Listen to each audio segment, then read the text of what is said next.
Welcome back to Hometown Happenings. I'm Carol McCarthy on the road today with the driving instructor Steve Sunby from the Detroit Lakes School District.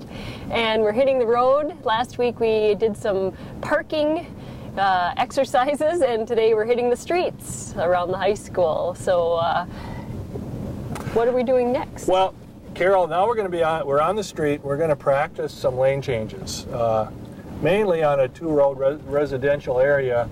What we want to do is we want to practice to make sure that you understand what a lane change is. So what I would like you to do is remember smog, okay, and move over and stop by the snowbank or about a foot away from the curb. Okay. So you need to look in your mirror, check your blind spot, and then you move over. Very good. You always want to leave your wheels so they're going straight ahead, okay, in case you get rear-ended and you don't end up out in the road or into these trees or whatever. Okay. All right, now what we're going to do, Carol, is we're going to pull away from the curb, but at that stop sign that's up ahead, we're going to turn to the right. So in order to make a right turn, you need to be in this position. Okay.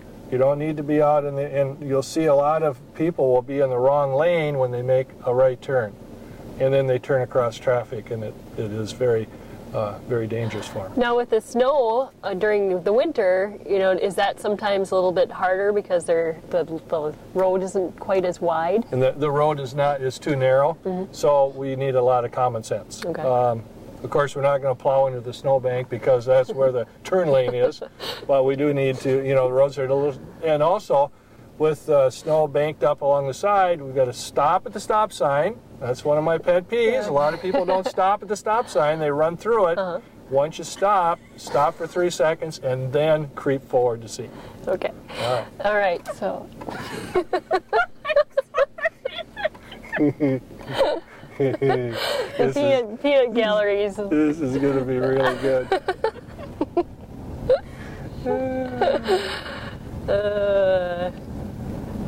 All right, you got a signal.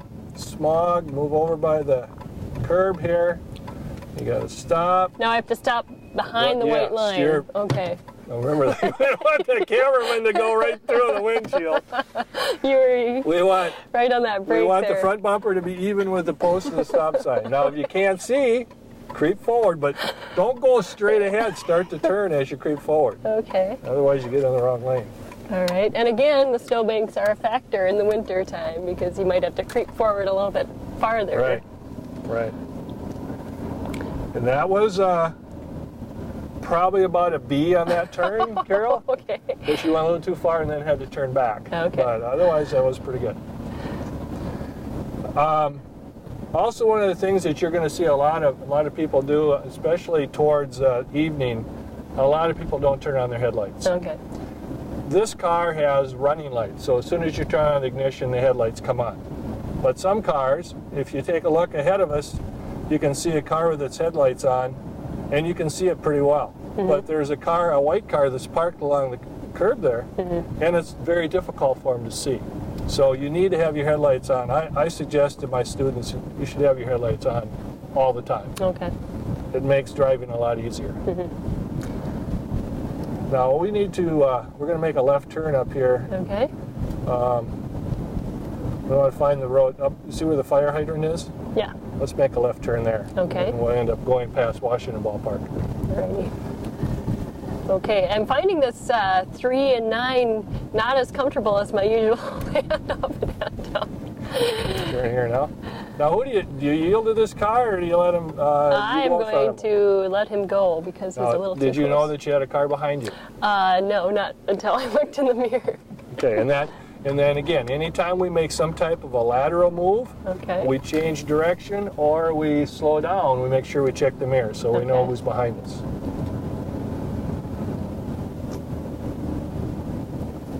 This street here is probably the prettiest street in the summer. It has these big elm trees that reach right over the road, so I like to take this road a lot in the summertime. Now we have another stop sign coming up.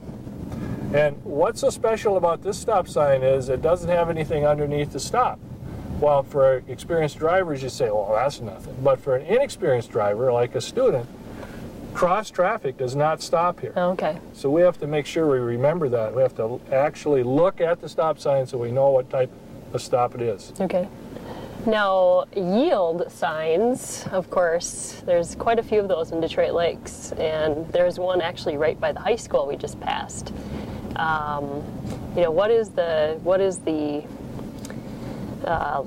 What's up with a yield sign? I mean, how far away do cars have to be to yield? Well, you need to, again, use a lot of caution with the yield sign, but usually you just have your foot on the brake. We're going to turn left here, Okay. Carol. We're going to turn left and then a sharp right. So Okay. we go right on that street there.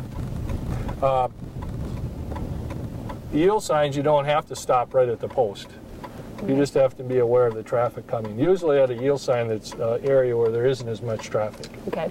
Now there's a crosswalk here, and common sense tells me to stop before the crosswalk, even Right. if your view is a little bit limited. Like I have a big truck right there, seeing oncoming traffic. And this is left turns are much more difficult. Mm-hmm.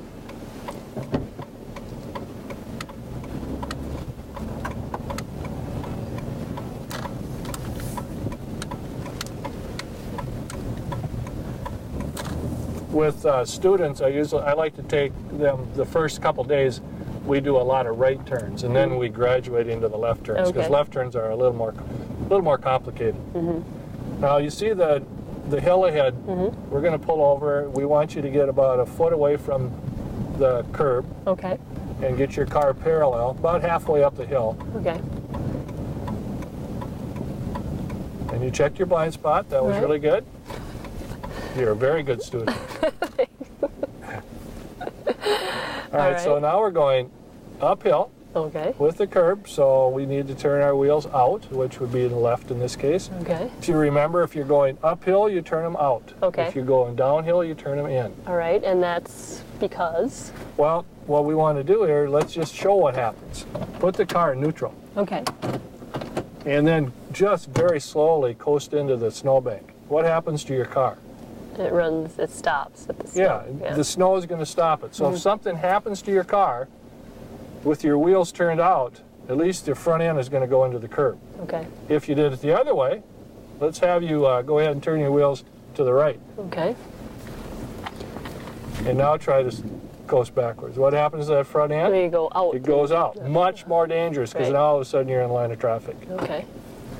All right, so now we're going to go. We signal, we check the mirror, we look over our shoulders. I checked the blind spot even though my student didn't. Okay. Are we going straight or Straight ahead there. And we're running out of time on this episode of Hometown Happenings, so we've got Raina's giving me the signal. Not a right or left signal either.